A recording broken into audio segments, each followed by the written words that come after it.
मैं पार्क में लगातार दौड़ रही थी क्योंकि मैं एक तितली का पीछा कर रही थी। मम्मी देखो, मैंने तितली पकड़ ली।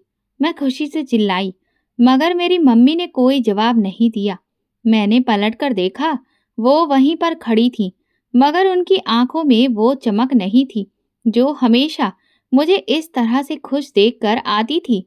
उनका चेहरा अजीब तरह से सफेद पड़ चुका था और अगले ही पल वो जमीन पर गिर गईं। मैं भागकर उनके पास गई, लेकिन वो कुछ भी नहीं बोली। वो दिन मेरी जिंदगी का सबसे डरावना दिन था। मुझे नहीं पता था कि मेरी मम्मी को क्या हुआ था। बस इतना याद है कि पूरे मोहल्ले में शोर मच गया था। मेरे घर पर भीड़ लगती जा रही थी और मैं हैरान परेशान सब कुछ देख रही थी। मेरे पापा कहीं दूर किसी दूसरे देश में नौकरी करते थे और मेरे लिए मेरी मम्मी ही सब कुछ थी। तभी किसी ने अचानक कहा, इस बच्ची को यहाँ से ले जाओ। इसके पापा जब आएंगे तब फैसला कर लिया जाएगा। और फिर वहां से मैं चाची के घर आ गई। चाची का घर मेरे अपने घर से बिल्कुल अलग था। वहां मेरे लिए कोई मोहब्बत नहीं थी, सिर्फ एहसान था, हुकूमत थी और ताने थे। मेरी चाची का रवैया हमेशा मेरे लिए बहुत सख्त होता था, जैसे मैं कोई गैर थी। उनकी अपनी दो बेटियां और एक बेटा था, जिनके लिए हर ऐशो आराम मौजूद था। मुझे खाने में सबसे आखिरी प्लेट मिलती थी और अगर घर पर कोई मेहमान आ जाता तब तो मुझे बिना खाए ही सोने के लिए भेज दिया जाता था। मेरे पिता का साया मुझ पर सिर्फ फोन कॉल्स तक ही थी सीमित था। वो बस यही पूछते, सब कुछ ठीक तो है ना? और चाची हमेशा हाँ में जवाब देती। उन्हें क्या पता था कि सब कुछ ठीक होने के मायने मेरे लिए पूरी तरह से बदल चुके थे। मैं चाची के घर में रह रही थी, मगर मेरे अंदर हमेशा ये सवाल उठता था कि मेरे पापा मुझे लेने क्यों नहीं आते। वो तो मुझे बहुत प्यार करते थे ना, फिर वो मुझे छोड़कर कैसे जा सकते थे? और फिर एक दिन मैंने वो बात सुन ली जो शायद मुझे कभी नहीं सुननी चाहिए थी। रात का वक्त था। चाची और उनकी छोटी बहन किचन में बातें कर रही थी। जब मैं वहां बर्तन रखने के लिए गई तो उनकी खुसुर फुसुर मुझे सुनाई देने लगी। बेचारी लड़की, इसको तो खबर ही नहीं है कि इसका बाप मर चुका है। चाची की बहन बोली। मेरे कदम वहीं पर जम गए और दिल जैसे किसी ने मुट्ठी में जकड़ लिया हो। बस ज्यादा अपनी जुबान मत चलाओ, अगर इसे पता चल गया तो एक नई मुसीबत खड़ी हो जाएगी। चाची ने गुस्से से कहा। मेरे दिमाग ने इस बात को मानने से इनकार कर दिया था कि मेरे पापा मर चुके हैं और मुझे ये बात बताई तक नहीं गई थी। क्यों? क्या मैं उनकी बेटी नहीं थी? मेरी आंखों में आंसू आ गए, मगर मैं चुप रही। चाची का राज जानकर मैं और कमजोर नहीं बन सकती थी। मुझे चुप रहना था, क्योंकि मैं जान चुकी थी कि इस घर में मेरे लिए कोई जगह नहीं बची। अब मैं वो खामोश लड़की बन चुकी थी जो बस चाची के हुक्म पर चलती थी। मगर फिर एक दिन कुछ ऐसा हुआ जिसने मुझे पूरी तरह से तोड़कर रख दिया। चाची का बेटा अमन, जो हमेशा मुझे अजीब सा लगता था, मुझ पर ताने कसता रहता था। कभी मेरी चीजें छुपा देता, कभी अकेले में मुझे परेशान करने लगता। मैंने कभी उसे ज्यादा तवज्जो नहीं दी, मगर फिर एक दिन वो मेरे करीब आया और अजीब से लहजे में बोला, ये घर तुम्हारा नहीं है। अगर यहाँ रहना है तो मुझे खुश रखना पड़ेगा। अचानक चाची आ गईं। उन्हें देखकर मुझे लगा कि शायद वो मुझे इससे बचाएंगी। मैं रोने लगी, मगर चाची ताने मारते हुए बोली, बंद करो ये ड्रामेबाजी। अमन ने कुछ भी नहीं किया है और तुम यहाँ फालतू का शोर मचा रही हो। चाची की आवाज जहर में डूबी हुई थी। मैं सदमे में थी। उन्होंने अमन को कुछ भी कहने की बजाय मुझे ही कसूरवार ठहरा दिया था। उसी दिन मैंने फैसला कर लिया कि अब मुझे इस घर में ज्यादा दिन नहीं रहना चाहिए। मैं किसी भी तरह यहाँ से निकल जाऊंगी। कुछ दिनों बाद ही कुछ अजीब हुआ। चाची का बर्ताव अचानक बदल गया था। जो हमेशा मुझसे नफरत करती थी, अब वो मुझ पर बहुत ज्यादा मेहरबान हो गई थी।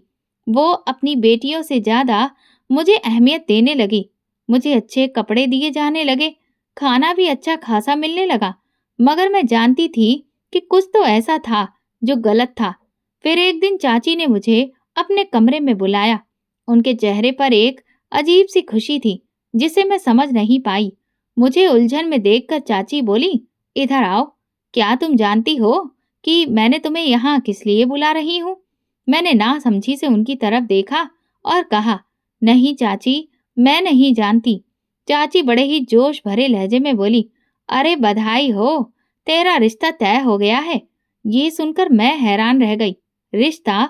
मेरा? मगर किससे? मैंने धड़कते दिल से पूछा। चाची ने मेरी तरफ तेज नजरों से देखा और बोली, ज्यादा सवाल जवाब करने की जरूरत नहीं है। तेरी किस्मत बहुत अच्छी है कि दुबई में तेरी शादी हो रही है, वरना तेरे जैसी बेसहारा लड़की से तो यहाँ कोई शादी करने को भी तैयार नहीं होता। मेरी हैरानी और भी बढ़ गई थी। अगर ये रिश्ता इतना ही अच्छा था, तो फिर चाची ने अपनी बेटियों की शादी वहां क्यों नहीं की? जरूर कुछ तो गड़बड़ थी, मगर मैं कुछ कर नहीं सकती थी। 2 दिन बाद मेरी शादी करवा दी गई, मगर ना तो मुझे अपने दूल्हे का पता था, ना उसके घर वालों का। उन्होंने मेरे चेहरे पर इतना लंबा घूंघट डाल रखा था कि मुझे कुछ भी दिख ही नहीं रहा था, और वो शादी ऐसे हुई जैसे बस खाना पूर्ति की जा रही हो। सब कुछ इतनी जल्दी जल्दी हुआ कि कुछ घंटों में ही सब निपट गया। इसके बाद मेरी विदाई नहीं हुई, बल्कि मुझे अकेले ही 2 दिन के बाद दुबई भेज दिया गया। वही मेरी जिंदगी का सबसे बड़ा धोखा मेरे साथ होने वाला था। जब मैं एयरपोर्ट पर खड़ी थी, तो मेरे हाथ डर के मारे कांप रहे थे, क्योंकि मैं तो आज तक अपने मोहल्ले से भी बाहर नहीं गई थी, और यहाँ चाची ने मुझे एक अनजान देश में भेज दिया था, एक अनजान सफर पर, एक अनजान मंजिल पर, जहाँ मुझे एक ऐसे रिश्ते को निभाना था जिसके बारे में मुझे कुछ भी नहीं पता था। यहाँ तक कि मैंने उस इंसान का चेहरा भी ठीक से देख नहीं पाई थी जिससे मेरी शादी हुई थी।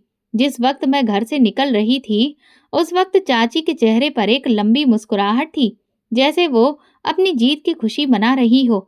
उन्होंने आखिरी बार मेरी तरफ देखा और सख्त लहजे में बोली, कान खोलकर सुन लो, अब यहाँ वापस आने की कोई उम्मीद मत रखना। वहां जाकर कोई तमाशा मत करना। जो कहा जाए चुपचाप वैसा ही करना, और यहाँ कभी लौट कर मत आना। अब मेरे पास कोई रास्ता नहीं था, इसीलिए मैं खामोशी से प्लेन में बैठ गई। प्लेन में मेरी आंखों में नींद नहीं थी, बस न जाने कितने सारे ख्यालों का एक तूफान था जो मेरे मन में बार बार उठ रहे थे। मुझे सबसे ज्यादा डर इस बात का सता रहा था कि अगर यहाँ सब कुछ ठीक था, तो फिर चाची ने अपनी बेटियों को यहाँ क्यों नहीं भेजा? क्या वाकई में मेरी किसी से शादी हुई थी, या ये सब झूठ था? ये सवाल बार बार मेरे दिमाग में हथौड़े की तरह बज रहे थे, मगर मेरे पास इन सारे सवालों का कोई भी जवाब नहीं था। कुछ घंटे के बाद प्लेन ने दुबई की जमीन पर कदम रख दिए थे। मैंने खिड़की से बाहर देखा तो ये शहर खूब चमक रहा था। वहां की इमारतें रोशनी से भरी हुई थीं। बड़े बड़े टावर आसमान की ऊंचाइयों को छू रहे थे। सब कुछ जैसे किसी सपने के जैसा था, मगर मेरे लिए ये सपना एक भयानक हकीकत में बदलने वाला था। इमिग्रेशन के बाद मैंने चारों तरफ नजर दौड़ाई। चाची ने कहा था कि मेरा पति मुझे लेने आएगा, मगर यहाँ तो कोई भी मेरी तरफ नहीं आ रहा था, और ना ही मुझे ढूंढता हुआ दिख रहा था। ना जाने कितनी ही देर मैं पागलों की तरह इधर उधर देखती रही कि शायद कोई तो मेरी तरफ आएगा, लेकिन मुझे वहां कोई ऐसा नजर नहीं आया जो मुझे ढूंढ रहा हो। आखिर में एक बेंच पर हार कर मैं बैठ गई। इंतजार करते करते काफी वक्त बीत चुका था। तभी मेरे बराबर में बैठी एक लड़की ने धीरे से कहा, तुम्हें पता भी है कि तुम्हें यहाँ क्यों भेजा गया है? मैंने हैरान होकर उस लड़की की तरफ देखने लगी। क्या मतलब? मेरी आवाज लड़खड़ा रही थी। वो मेरा मजाक उड़ाते हुए हंसने लगी। क्या सच में तुम नहीं जानती कि तुम्हें यहाँ किस लिए भेजा गया है? या फिर तुम भी उन लड़कियों में से हो जिन्हें सुनहरे सपने दिखाकर यहाँ लाया जाता है और फिर जिस्म फरोशी के लिए बेच दिया जाता है? उसकी ऐसी बातें सुनकर तो एक पल के लिए जैसे मेरा दिल धड़कना ही भूल गया था। नहीं नहीं, ये सब झूठ है, मैं बेताबी से बड़बड़ाई।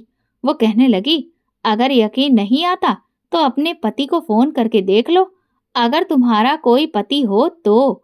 अब इससे आगे मुझ में और सुनने की ताकत नहीं बची थी। मैं उससे बोली, भगवान के लिए अब तुम चुप कर जाओ। मैं वहां से हट जाना ही ठीक समझ रही थी। जल्दी से मैंने अपने बैग से फोन निकाला जो चाची ने मुझे दुबई आते वक्त दिया था। कांपते हाथों से मैंने नंबर मिलाया, मगर चाची का नंबर तो बंद जा रहा था। मैंने वो नंबर डायल किया जो शादी के वक्त मुझे दिया गया था, मगर वो भी बंद था। अब तो मेरे पैरों तले से जमीन निकल गई थी। मेरा दिमाग सुन्न पड़ने लगा था। मुझे समझ में नहीं आ रहा था कि ये मेरे साथ हो क्या रहा है। अब मैं इस अजनबी देश में क्या करूं, कहाँ जाऊं, कुछ समझ नहीं आ रहा था। अब बस मेरे पास एक ही रास्ता था कि मैं इस जगह से भाग जाऊं, क्योंकि वो लड़की मुझे और ज्यादा डरा रही थी। मैंने अपना बैग उठाया और एयरपोर्ट से बाहर निकल आई। मेरे चारों तरफ एक अजनबी दुनिया थी। वहां बड़ी बड़ी गाड़ियां, लंबी लंबी इमारतें, लंबे चौड़े आदमी, व्यस्त सड़कें, मगर इन सब में मुझे कोई भी अपना नजर नहीं आ रहा था। मुझे यहाँ एक पल भी नहीं रुकना चाहिए, मेरे दिमाग ने तुरंत ही ये कहा, और मैं अंधाधुंध भागने लगी। मेरे कदम जमीन पर नहीं थे, बल्कि हवा में थे। मैं बस लगातार आगे बढ़ती जा रही थी, बिना कुछ भी देखे, बिना कुछ भी सोचे। मगर फिर अचानक एक जोरदार झटके से मैं किसी गाड़ी से टकरा गई। उस चमचमाती हुई महंगी गाड़ी के ब्रेक जोर से चिल्लाए और उनकी आवाज वहां गूंज गई। मेरी सांसें अटक गई थीं और मैं जमीन पर एक झटके से गिर गई थी। तभी गाड़ी का दरवाजा खुला। एक आदमी, बहुत ही लंबा चौड़ा, रौबदार, जिसकी आंखों में गुरूर झलक रहा था, धीरे धीरे मेरी तरफ बढ़ने लगा। उसे देखकर डर के मारे मैं पीछे हटने लगी। फिर वो मेरे करीब आया और उसने एक अजीब सी बात कही, मुझसे बचकर भाग रही हो, बहुत भारी कीमत में तुम्हें खरीदा है। उसकी ये बात सुनकर जैसे मेरे दिमाग ने काम करना बंद कर दिया था। कुछ पल के लिए तो मुझे लगा कि शायद वो मुझे किसी और की लड़की समझ रहा है, मगर जैसे जैसे वो मेरे करीब आ रहा था, मेरे दिल की धड़कन तेज होती जा रही थी। वो फिर से बोला, स्नो वाइट, मुझसे बचकर भाग रही हो, बहुत भारी कीमत में तुम्हें खरीदा है। ये जुमला मेरे कानों में जहर की तरह उतरा था। मैं सहम कर उस आदमी की तरफ देखने लगी। ये आदमी कौन था और इसने मुझे क्यों खरीदा? मेरा शरीर बेजान सा होने लगा था, जैसे मेरे अंदर से सारी ताकत निकल चुकी थी। मैंने पीछे हटने की नाकाम कोशिश की, मगर मेरा पैर फिसल गया और मैं दोबारा जमीन पर गिर गई। ये सब मुझे किसी भयानक सपने की तरह लग रहा था। मुझे लग रहा था कि मैं अभी जाग जाऊंगी और ये सब खत्म हो जाएगा। मैं बार बार खुद को यकीन दिलाने की कोशिश कर रही थी, मगर सच्चाई वो मेरे सामने खड़ी थी। वो आदमी चेहरे पर संजीदगी लाते हुए बोला, तुम जानती भी हो कि तुम्हें बेचने वाला कौन था? उसने एक नजर उठाकर मेरे भयभीत चेहरे को देखा, फिर झुककर मेरे करीब आया। मैं उसे देखकर और भी ज्यादा डर के मारे सिहर गई थी। मैं पीछे हटते हुए बोली, प्लीज मुझे कुछ मत करना, मुझे हाथ मत लगाना। मेरी आवाज लड़खड़ा रही थी, मैं गिड़गिड़ा रही थी। मेरी ऐसी हालत देखकर वो जोर से हंस पड़ा। उसकी हंसी में उसका घमंड छुपा हुआ था। अच्छा, तो तुम्हें हाथ ना लगाऊं? फिर उसने तीखे लहजे में कहा, तुम्हें क्या लगता है कि मैंने तुम्हें ऐसे ही खरीद लिया है? तुम्हें अभी तक ये भी नहीं पता कि तुम्हें बेचने वाला कौन था। उसकी ये बात सुनकर मैं अपने दिमाग में सोचने लगी कि आखिर मुझे बेचने वाला कौन हो सकता है, मगर मेरे शब्द मेरा साथ नहीं दे रहे थे। वो तो जैसे कहीं मेरे गले में ही अटक गए थे। मुझे इस तरह सोचते हुए देखकर वो मुस्कुराया और बोला, तुम्हें बेचने वाला वही है जिससे तुम्हें सबसे ज्यादा प्यार था। ये सुनकर मेरे कानों में जैसे धमाका हो गया। ये झूठ है, मैं चीख पड़ी, मगर उसकी आंखों में जो सच्चाई थी वो मेरे वजूद में जहर की तरह फैल गई। उसके कहने का तरीका बता रहा था कि वो झूठ नहीं बोल रहा था। क्या चाची ने मुझे वाकई में बेच दिया? मेरी आंखों में आंसू आ गए थे। अब मेरे पास वापसी का कोई रास्ता नहीं था। वो आदमी सीधा होकर खड़ा हो गया और मजाक उड़ाते हुए बोला, जा सकती हो तुम, मगर बस इतना बता दो कि जाओगी कहाँ। फिर उसने अपनी जेब से एक कार्ड निकाला और मेरी तरफ उछाल दिया। मैं हक्का बक्का उसकी तरफ देख रही थी। वो बड़े ही ठंडे लहजे में बोला, ये मेरा पता है, अगर तुम्हें जिंदा रहना है तो फिर यहाँ पर आ जाना, वरना फिर जो कुछ भी तुम्हारे साथ होगा उसकी जिम्मेदार तुम खुद होगी। मैंने कार्ड को जमीन पर गिरते हुए देखा। मेरी आंखों में बेबसी के आंसू आ गए, क्योंकि जिंदगी मेरे लिए मुश्किल से और भी ज्यादा मुश्किल होती जा रही थी। मेरे अपनों ने ही मुझे गैरों के हाथों बेच दिया था। इतना बड़ा धोखा मिलने पर मैं गम में डूब चुकी थी। वो आदमी जाने के लिए मुड़ा, फिर एक पल के लिए रुका और एक सख्त नजर उसने मुझ पर डाली। फिर वो गाड़ी में बैठकर चला गया। मगर जाते जाते वो मुझे एक ऐसी हकीकत की खाई में धकेल गया था जिससे मैं कभी भी बाहर नहीं निकल सकती थी। मैं बिक चुकी थी और मुझे इसका पता ही नहीं था।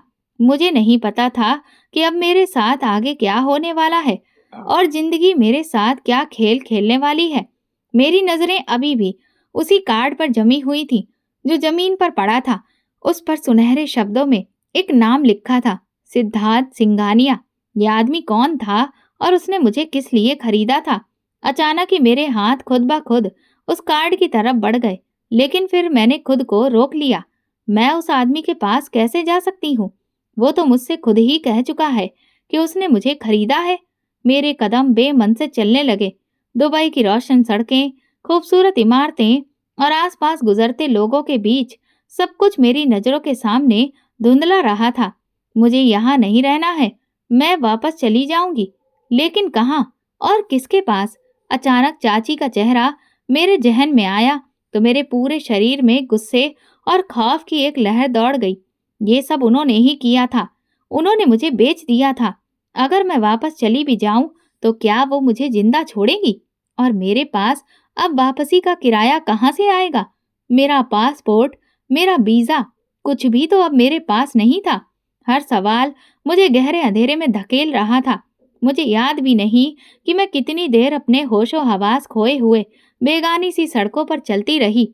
चलते चलते जब मेरे कदम जवाब देने लगे तो मैं ठोकर खाकर एक पार्क के कोने में बैठ गई और खाली नजरों से वहां मौजूद लोगों को देखने लगी। उन्हें देखकर ऐसा लग रहा था जैसे उनकी जिंदगी में कोई गम या तकलीफ ही नहीं है। शाम का साया ढलने लगा। गुजरते हुए वक्त के साथ भूख भी धीरे धीरे तेज हो रही थी, मगर मेरे पास कुछ भी नहीं था। न खाने के पैसे थे, न सर छुपाने की जगह। मेरे बराबर वाली बेंच पर एक फैमिली बैठी थी जो खुशी खुशी खाना खा रही थी। उन्हें देखकर मेरी भूख और भी तेज हो गई, मगर मैं क्या कर सकती थी? हे भगवान, मैं क्या करूं? मैंने बेबसी से आसमान की तरफ देखने लगी, जैसे कि मुझे यकीन हो कि कोई न कोई मेरी मदद के लिए जरूर आएगा। तभी मैंने गर्दन घुमाई और देखा, एक औरत मेरे करीब खड़ी थी। उसकी आंखों में नमी थी, जैसे उसे मेरी हालत पर बहुत तरस आ रहा हो। वो मेरे पास बैठते हुए बोली, मैं तुम्हारी मदद कर सकती हूँ, मेरे साथ चलो। मेरी आंखों में उम्मीद की एक किरण उभर आई। क्या सच में कोई मुझे इस अंधेरे से निकाल सकता था? मेरे अंदर एक पल के लिए उम्मीद जागी, मगर फिर अचानक सिद्धार्थ सिंघानिया के वो शब्द याद आए, कोई भी चीज मुफ्त में नहीं मिलती। मेरे दिल में शक पैदा होने लगा। मैं पीछे हटना चाहती थी, मगर उस औरत ने मेरा हाथ पकड़ लिया। अरे, तुम्हें डरने की जरूरत नहीं है। मैं भी किसी वक्त तुम्हारी तरह ही बेसहारा थी और दूसरों की मदद के लिए परेशान थी, लेकिन मैंने खुद को संभाल लिया। तुम्हें भी अब अपने हालात को संभालने का मौका मिल सकता है। क्या ये सच में एक मौका था या फिर एक छल?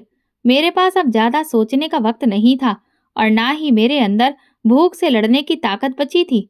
क्या मैं इस औरत पर भरोसा करके इसके साथ चली जाऊं या फिर सिद्धार्थ सिंघानिया के उस कार्ड को अपना लूं? ये फैसला मेरी किस्मत का रास्ता बदल सकता था। मेरे दिल में डर, उलझन और बेबसी का एक मिला जुला तूफान उठ रहा था। एक तरफ वो अजनबी औरत थी जो मेरी मदद करने का दावा कर रही थी, और दूसरी तरफ वो सुनहरा कार्ड जो जमीन पर पड़ा था, जिस पर सिद्धार्थ सिंघानिया का नाम लिखा था। मैं क्या करूं? किस पर भरोसा करूं? उस औरत ने मेरा हाथ मजबूती से पकड़ा और मुस्कुराकर बोली, मैं तुम्हें बहुत अच्छे लोगों के पास ले जाऊंगी, जहां तुम्हें रहने और खाने की जगह भी मिलेगी। क्या वो औरत सच बोल रही थी या फिर ये भी एक जाल था? मुझे फिर से सिद्धार्थ के वो शब्द याद आए, ये दुनिया बहुत जालिम है। ये बिना तुमसे कोई भी अपना फायदा उठाए तुम्हें कुछ भी मुफ्त में नहीं देगी। मेरे दिल में अब कुछ टूटने सा लगा था। मैं अब किसी पर भी भरोसा नहीं कर सकती थी, क्योंकि मेरा भरोसा पहले ही टूट चुका था। उस औरत की आंखों में नमी थी, मगर कुछ अजीब भी था। जैसे वो मुझे जल्दी फैसला करने के लिए कह रही हो। मेरे दिमाग में एक सवाल गूंजने लगा, अगर सच में ये औरत मेरी मदद करना चाहती है, तो ये मुझ पर इस तरह से दबाव क्यों डाल रही है? मेरे दिल ने चिल्लाकर कहा, ये भी एक जाल है। मेरे पूरे शरीर में बिजली की लहर दौड़ गई। मैंने ठंडे पड़े शरीर के साथ एक झटके से उस औरत से अपना बाजू छुड़ाया और 2 कदम पीछे हट गई। छोड़ो मुझे, मैं तुम्हारे साथ कहीं नहीं जाऊंगी। मेरी आवाज कांप रही थी और मेरे शब्द मेरा साथ नहीं दे रहे थे। उस औरत के चेहरे पर नरमी की जगह अब एक अजीब सी बेरुखी आ गई थी। उसने एक पल के लिए मुझे घूरा, फिर कंधे उचकाकर बोली, जैसी तुम्हारी मर्जी, लेकिन याद रखना, इस शहर में अकेली लड़कियां ज्यादा देर तक जिंदा नहीं रहती हैं। ये कहकर वो वहां पर रुकी नहीं, बल्कि तेज कदमों से पार्क से बाहर चली गई। मेरा फैसला बिल्कुल सही था। उस औरत के जाते ही मेरी नजर सिद्धार्थ सिंघानिया के कार्ड की तरफ गई। ये अब मेरा आखिरी ऑप्शन था। कुछ देर तक मैं उस कार्ड को खाली नजरों से घूरती रही। फिर मैंने कांपते हाथों से उसको उठाया। शायद यही मेरा आखिरी रास्ता था। यही मेरी आखिरी मंजिल थी, जिसे मुझे तय करना ही था। अब मुझे सिद्धार्थ सिंघानिया के पास जाना था। मैं तुम्हें कैद नहीं कर रहा, बस तुम्हारे लिए दरवाजे बंद कर रहा हूँ। आखिर मुझे यहाँ पर क्यों रखा जा रहा है?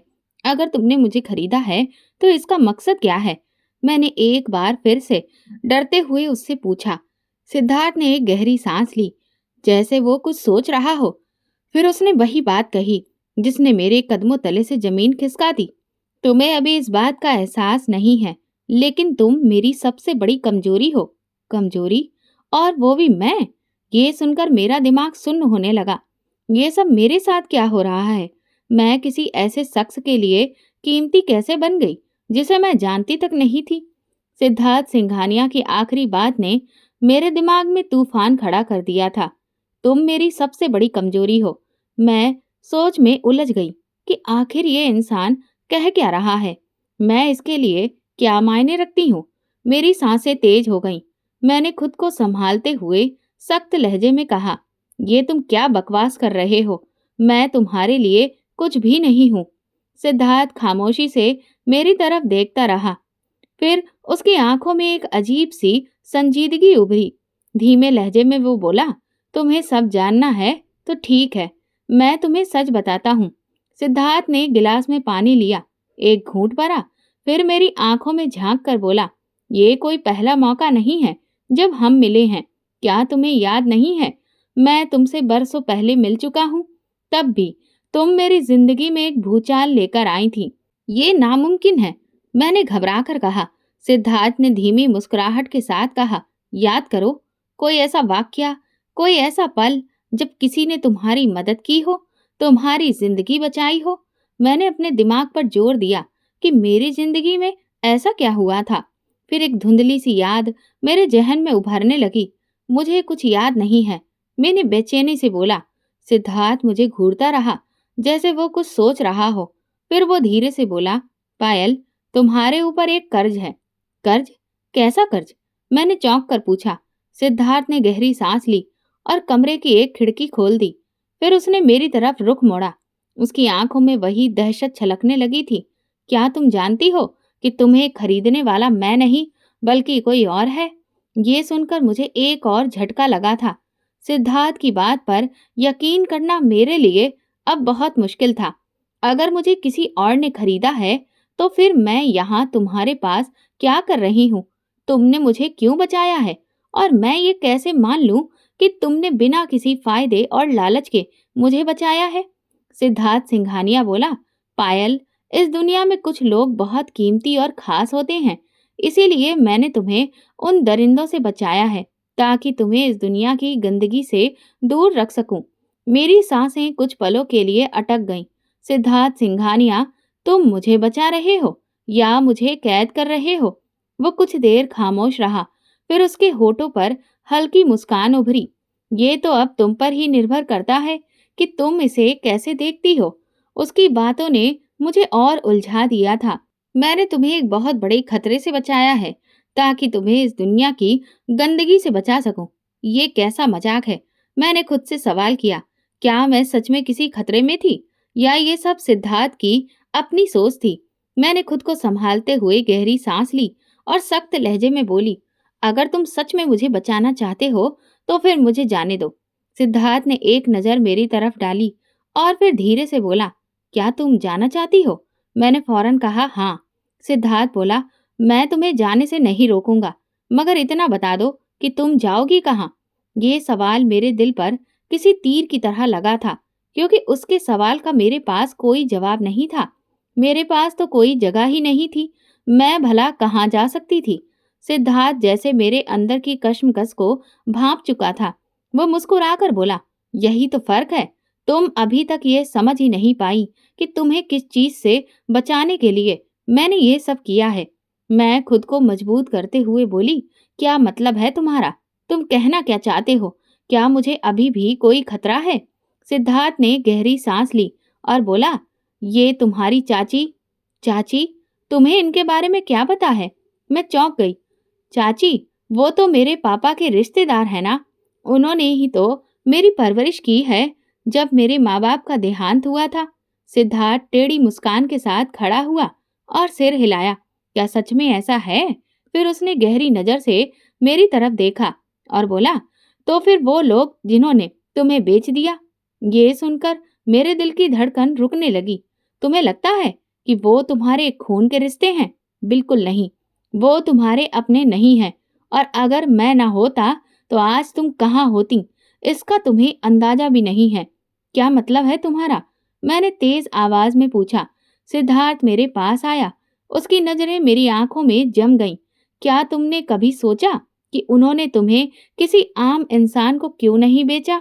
मैं अपनी सांसें रोककर उसे देखती रही, क्योंकि तुम किसी के लिए कीमती हो, किसी के इरादों का एक बहुत जरूरी हिस्सा, और वे लोग अभी भी तुम्हें हासिल करना चाहते हैं।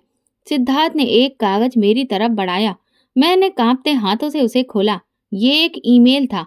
सिद्धार्थ के दिए हुए कागज पर लिखे हुए ईमेल ने मेरे होश उड़ा दिए थे। हमारी चीज वापस करो, वरना अंजाम भुगतने के लिए तैयार हो जाओ। मेरे अंदर अब हजारों सवाल उठ रहे थे। ये कौन लोग हैं और मुझे चीज क्यों कह रहे हैं? मैंने कांपते हाथों से कागज नीचे रखा और सिद्धार्थ की तरफ देखा। वो खामोशी से मेरी घबराहट का जायजा ले रहा था। मैंने सवालिया नजरों से सिद्धार्थ की तरफ देखते हुए बोली, ये किसका ईमेल है? सिद्धार्थ वापस कुर्सी पर जाकर पीछे टेक लगाकर बैठ गया और संजीदगी से बोला, ये वही लोग हैं जिन्होंने तुम्हें खरीदने की कोशिश की थी, मगर मैंने तुम्हें उनके चुंगल में जाने से पहले ही खरीद लिया। मगर ये लोग हैं कौन और मुझे क्यों पाना चाहते हैं? सिद्धार्थ ने कुछ लम्हों की खामोशी ली, जैसे वो अपने ही शब्द खुद से कह रहा हो। फिर वो धीरे से बोला, ये जानने के लिए तुम्हें अपने अतीत को समझना होगा कि तुम्हारी असली सच्चाई क्या है। मेरा दिल तेजी से धड़कने लगा। मेरा अतीत? मगर मैं तो जानती हूँ कि मैं एक आम लड़की हूँ, जिसके माता पिता एक हादसे में मर गए और फिर चाची ने मुझे पाला है। सिद्धार्थ धीरे से मुस्कुराया। यही तो मुश्किल है, जो तुम जानती हो वो सच नहीं है। मेरे शरीर में सनसनी दौड़ गई। आखिर तुम कहना क्या चाहते हो? सिद्धार्थ ने मेरी आंखों में झांका और संजीदगी से बोला, तुम सिर्फ एक अनाथ लड़की नहीं हो, तुम किसी और की बारिश हो, एक ऐसा परिवार जो अभी भी तुम्हें ढूंढ रहा है। मेरे पैरों तले से जमीन खिसक गई। मेरा परिवार? मगर वो तो मर चुका है। सिद्धार्थ ने इनकार में सिर हिलाया। नहीं, तुम्हारी जड़ें इससे भी कई ज्यादा गहरी हैं, और यही वजह है कि कुछ लोग तुम्हें जिंदा नहीं छोड़ना चाहते। मैंने बेचैनी से कहा, ये सब क्या है? अगर मैं सच में किसी बड़े परिवार की बारिश हूं तो मुझे आज तक क्यों नहीं बताया गया? वो बोला, क्योंकि तुम्हें जिंदा रखना ही किसी के लिए खतरा बन सकता था। तुम्हारी पहचान ही तुम्हारे लिए मुसीबत थी। मेरे दिमाग में जैसे धमाका हो गया। इसका मतलब वो लोग मेरे असली चाचा चाची नहीं थे। मेरी चाची को पता था कि मैं कौन हूँ, और फिर भी उन्होंने मुझे बेच दिया।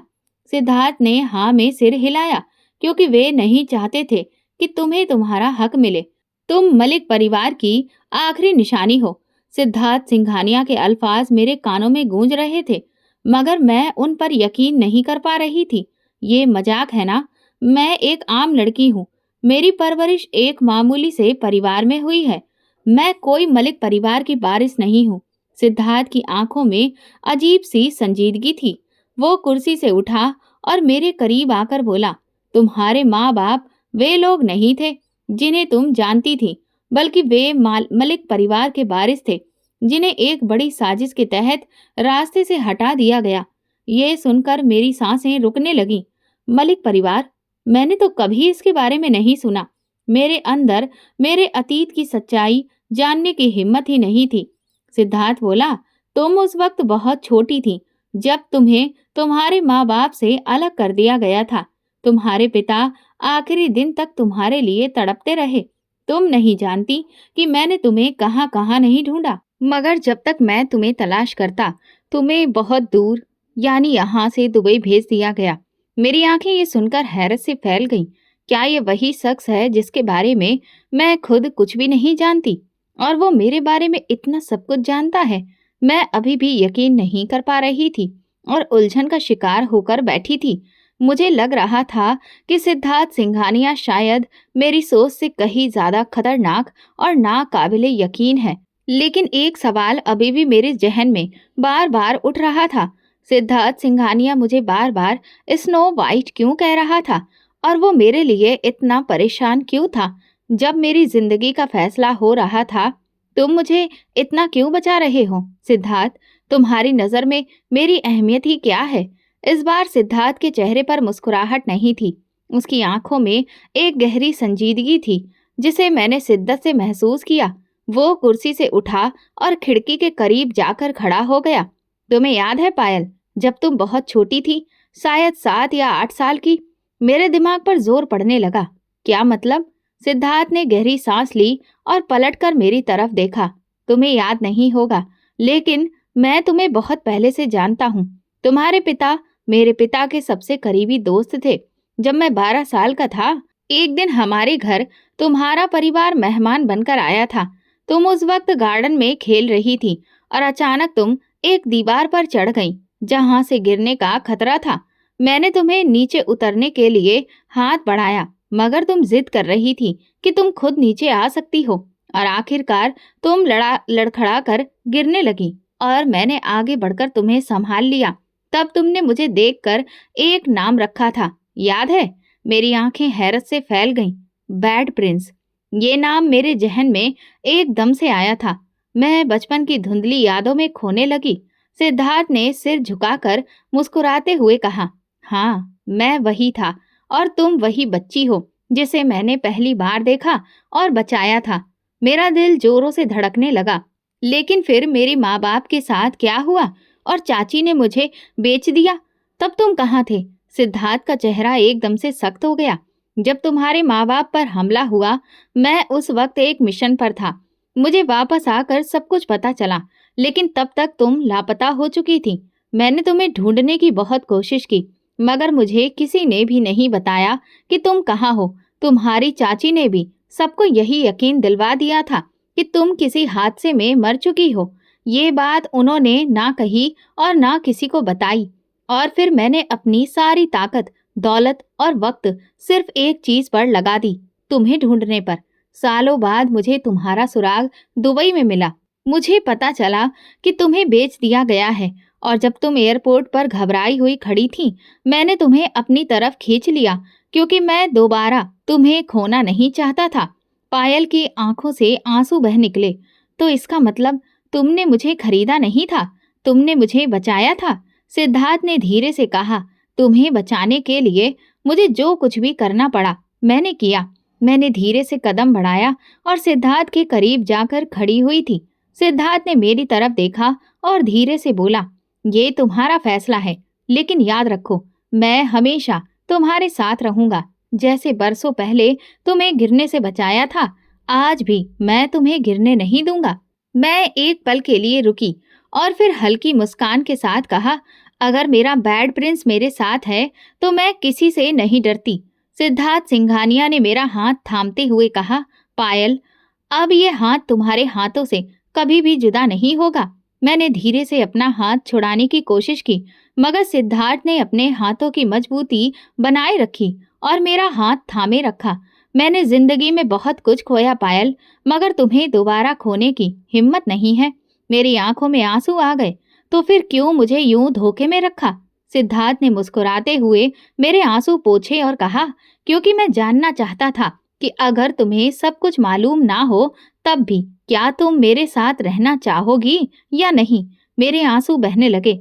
सिद्धार्थ ने धीरे से मेरे चेहरे पर हाथ रखा और कान के पास आकर बोला, तुम्हें लगता है कि मैं तुम्हें सिर्फ एक सौदा समझता हूँ?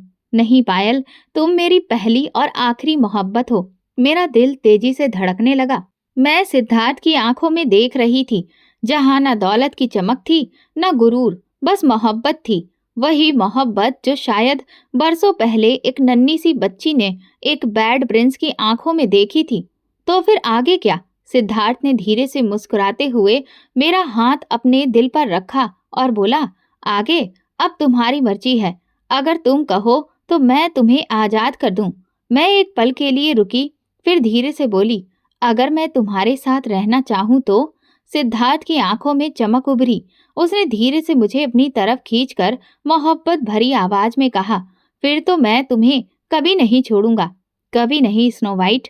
दोस्तों, अगर आपको हमारी कहानी पसंद आई हो तो कमेंट करके जरूर बताएं और वीडियो को लाइक करके ज्यादा से ज्यादा शेयर करें। चैनल पर नए हैं तो सब्सक्राइब करें और हाँ, नोटिफिकेशन बेल को जरूर दबाएं ताकि अगली अपडेट सबसे पहले आपको मिले। धन्यवाद।